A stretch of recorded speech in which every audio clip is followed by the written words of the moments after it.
27 years old, just 3 years into my marriage, when I walked in on my husband with another woman.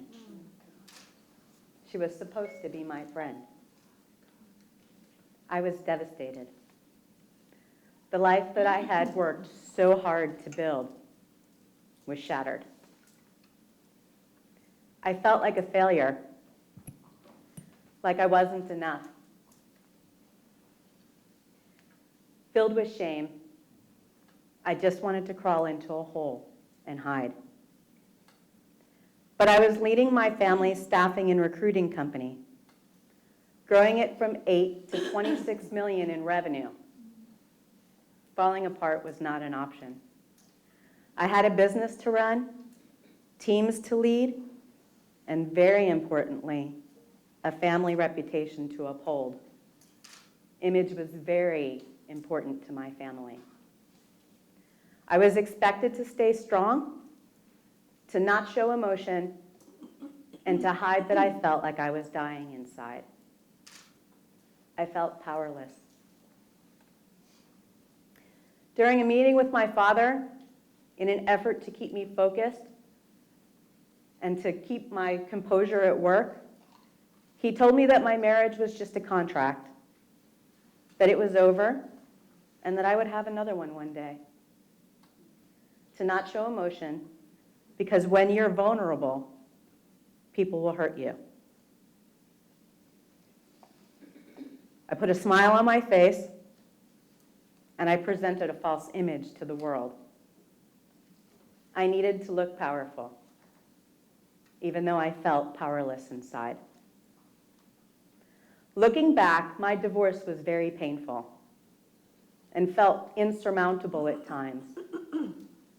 But it was also the catalyst to profound transformation. It was a wake-up call. My life and my leadership no longer felt authentic or joyful. I began rebuilding my life by forging a more meaningful path. I returned to school to pursue my education. This was a big step for me because I had dropped out of community college at 19. I returned to school, managing the family business full-time and going to school part-time to complete my bachelor's degree. A few years later, after graduating, I took an even bigger step, and I exited the family business. It was a very emotional time. I had been my father's succession plan.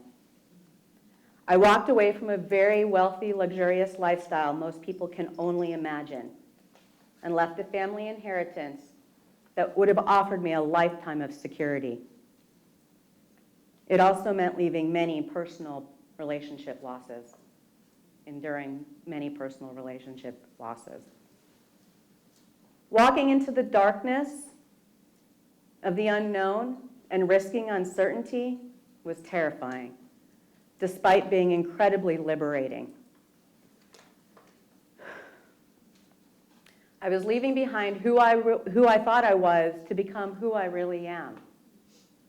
I continued my education and completed 2 more degrees, both in the field of law. I merged my business experience and my legal education and launched 2 new regions for the world's leading legal staffing and recruiting company. I looked successful, even powerful. But the success I was having on the outside was very different than the chaos I was experiencing on the inside. The advice that my father had given me to not show my emotions, although intended to help me, it did not.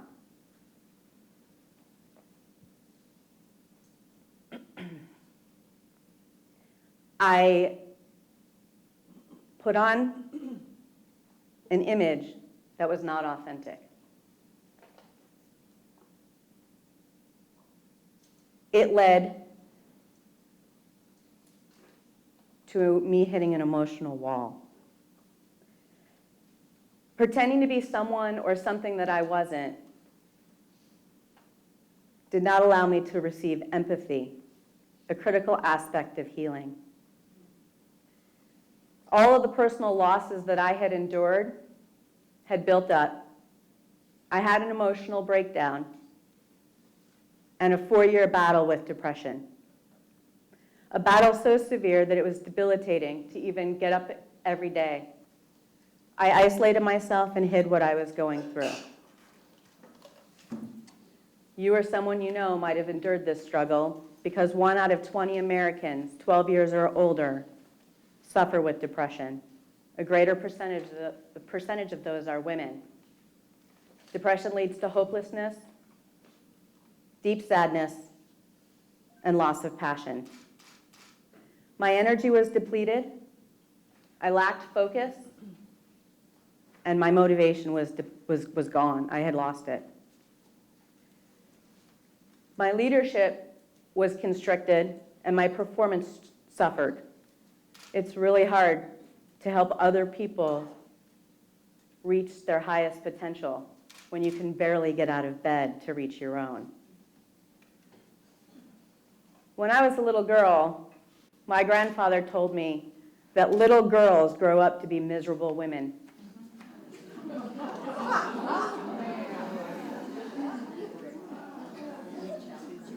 I refused to allow myself to be miserable and to allow that to become a lifelong reality. I reached out for help. Opening up was scary, but contemplating your own death, that's even scarier. Leaning into the discomfort of my feelings and having the courage to come out of hiding and to be seen and to speak up for what I believe in order to be heard, and to have the confidence to be authentically powerful by fully showing up in my life and in my leadership changed everything. Before I launched my own business, when I was leaving the legal staffing company, I went to the president of the company to assert my right to be compensated for what I had been originally promised and rightfully deserved. I did receive that back pay. And as I was leaving the company, he looked me squarely in the eyes and he said, "You are a force of nature." Finally, something we agreed on.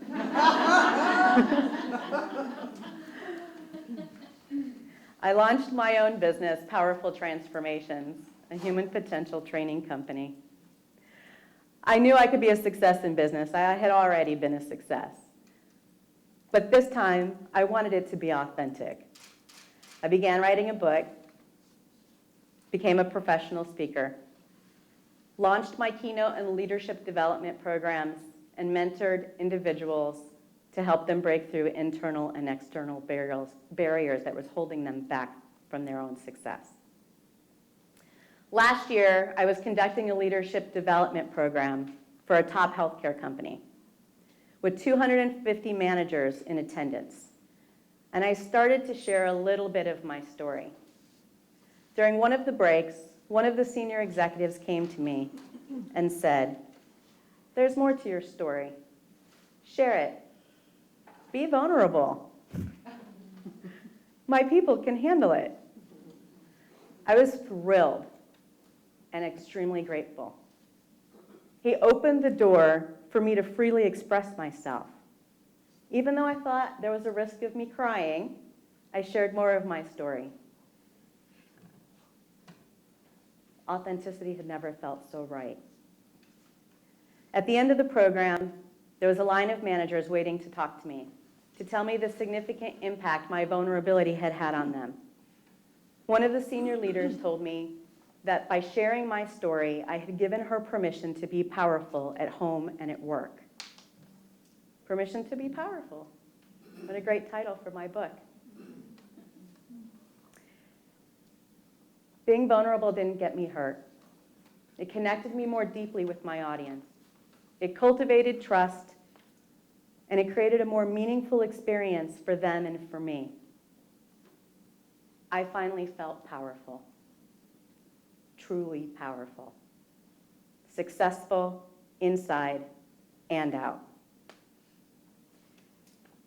Looking back, vulnerability allowed me to shine in all of my glory, to turn my darkest moments into my most extraordinary light. Recently, I received an email that said, "You are the personification of authenticity." It was the greatest compliment I have ever received. There's an Eagles song that says, "Sometimes you live your life in chains and you never even know you had the key."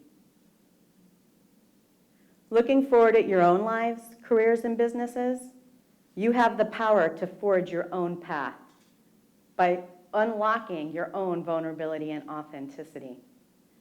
Give yourselves permission to shine in all of your glory. Becoming who we are meant to be, our most powerful, authentic selves, not only allows us to transform our own lives, it inspires others to transform theirs. You hold the key. All you have to do is turn it. Thank you.